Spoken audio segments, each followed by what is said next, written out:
Welcome back नाज़रीन। हमें join किया फवाद चौधरी साहब ने, सीनियर सियासतदान है। बहुत शुक्रिया फवाद चौधरी साहब। अफगानिस्तान पर जिस तरह से हमला हो रहा है, पाकिस्तान की कार्रवाइयां जारी हैं, बड़ा वाज़ेह मौक़िफ़ आ गया है कि हम तब तक ये कार्रवाइयां जारी रखेंगे जब तक दहशत गर्दों की सरपरस्ती जो है वो अफगानिस्तान करता रहेगा, खसूसन वहां पे तालिबान की जो हुकूमत है।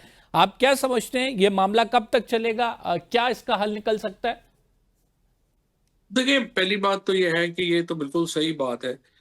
जब अफगानिस्तान ने पाकिस्तान के ऊपर एक रिटेलिएटरी अटैक बकौल उनके किया है, तो उसके बाद अब लड़ाई अगर उन्होंने अपने वक्त के ऊपर शुरू किया है तो पाकिस्तान तो फिर अपने ही वक्त पे ख़त्म करेगा। और इस वक्त मेरा ये ख्याल है कि ये एक अच्छा मौका है कि जो तरीके तालिबान पाकिस्तान और तरीके तालिबान अफगानिस्तान के जो हाइड आउट्स हैं पाकिस्तान अफगानिस्तान सरहद के ऊपर, जिसके बारे में पाकिस्तान का बुनियादी जो मसला रहा है अफगानिस्तान के साथ, वो ये रहा है कि जी अफगानिस्तान के इलाके में, ये पक्तिका में, हेलमंद में, इन एरियाज में आपके हाइड आउट्स हैं जहाँ से ये टेररिस्ट आते हैं, कार्रवाई करते हैं, वापस चले जाते हैं।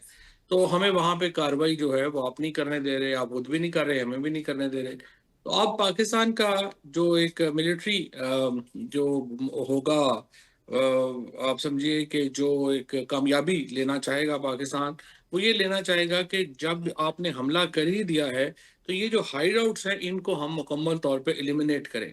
और इसीलिए आप देख रहे हैं कि जो हमले हुए हैं उसमें 23 के करीब हाइड आउट्स जो हैं वो पाकिस्तान आर्मी का ये क्लेम है कि उन्होंने ख़त्म कर दिए हैं, और 200 से ज़्यादा जो फाइटर्स हैं वो इसमें एलिमिनेट हुए हैं। तो जाहिर है कि ये ऑपरेशन अब उस वक्त तक जारी रहना चाहिए और रहेगा जब तक पाकिस्तान के ये जो मिलिट्री मकासद हैं ये हासिल नहीं व्हाट हो डू यू सकते, थिंक, हाउ हो लॉन्ग जाते। Would it take? अब ये तो देखिए, मैं तो मिलिट्री एक्सपर्ट नहीं हूँ, ना ही इस एरिया का एक्सपर्ट हूँ।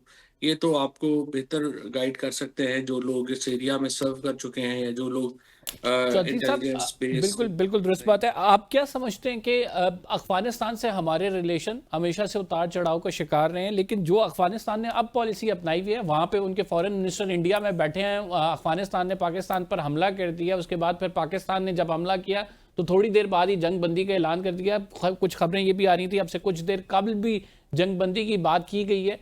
तो अफगानिस्तान आखिर किस तरफ अपने आप को लेके जाना चाहता है? तालिबान की हुकूमत को ऑलरेडी रिकॉग्नाइज करने को पूरी दुनिया तैयार नहीं है। पाकिस्तान के साथ ट्रेड होता है, पाकिस्तान ट्रेड रूट बंद कर देता है, पाकिस्तान कन्वेंशनल वॉर की तरफ जा रहा है। तो अफगानिस्तान का तो इसमें नुकसान ही नुकसान है। क्या सोच के अफगानिस्तान आगे बढ़ रहा है?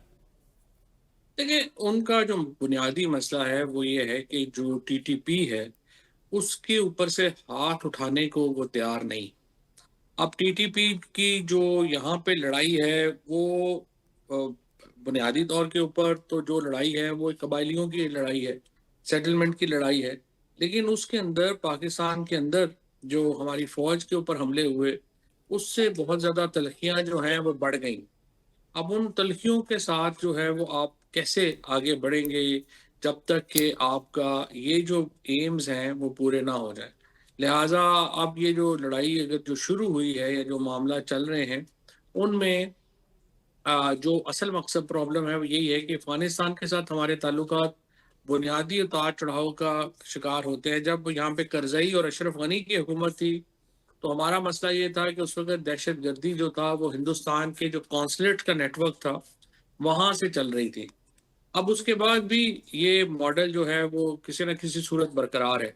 अब हिंदुस्तान के साथ ये जो एक ज़्यादा मोहब्बत पैदा हो रही है, उससे या हमें नुकसान यही है कि जो कॉन्सुलेट नेटवर्क है हिंदुस्तान का, वो अगर दोबारा रिवाइव होता है वहाँ पे, तो उसके नतीजे में पाकिस्तान की मुश्किलात जो हैं वो बढ़ेंगी और यहाँ पे ये टेररिज्म जो है इसमें इजाफा होगा। इसीलिए पाकिस्तान की जो फौज है इस वक्त वो ये चाहती है कि वो ये जो लड़ाई या झड़पें जारी हैं या इनका भरपूर फायदा उठाए और जो बॉर्डर पार जो कैंप्स हैं उनको उखाड़ दिया जाए। चौधरी साहब, आप क्या समझते हैं कि इस तमाम मामले पर जो है पॉलिटिकल कंसेंसस किस हद तक होगा? क्योंकि इमरान खान साहब की हमेशा से इस मामले पर एक अलग राय रही है।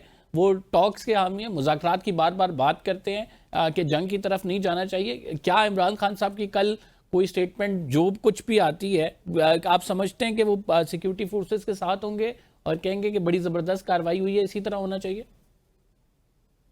नहीं, मेरा ख्याल है कि ये देखिए ना, कंसेंसस पैदा करने की कोई कोशिश की भी नहीं जा रही। और अभी तरीके तहफ़्फ़ुज़ पाकिस्तान का जो आज का बयान है वो तो बड़ा मायूस कुन है। और ये भी एक बड़ा प्रॉब्लम है कि इस वक़्त चूँकि आपने तहरीक इंसाफ को तो बिल्कुल साइडलाइन कर दिया, पार्टी जो है उसको बड़ा साइडलाइन कर दिया। तो अब जो अचकज़ई साहब हैं, महमूद अचकज़ई साहब हैं, वो तो एक कौम परस्त पॉलिटिक्स करते हैं। उनके लिए बड़ा मुश्किल है कि वो इस हमले के ऊपर जो है वो कोई बात करें। इसी तरह से मौलाना फजलुर रहमान, एएनपी, पीटीएम, ये सारे ही इन हमलों के ऊपर जो खैबर पख्तूनख्वा की पार्टियां हैं वो खामोश हैं। और this should be a matter of concern for us. और एक्चुअली हमें कोशिश करनी चाहिए थी कि जिस तरह से एपीएस के सानहे के बाद उस वक्त जनरल राहील शरीफ ने एक कंसेंसस क्रिएट करवाया था पाकिस्तान में, इसी तरह के एक बड़े कंसेंसस की पाकिस्तान को अब ज़रूरत है। चौधरी साहब हम एक छोटा सा ब्रेक लेते हैं, आप हमारे साथ रहेंगे, we will be right back. Out break, नाज़रीन आप कहीं मत जाइएगा।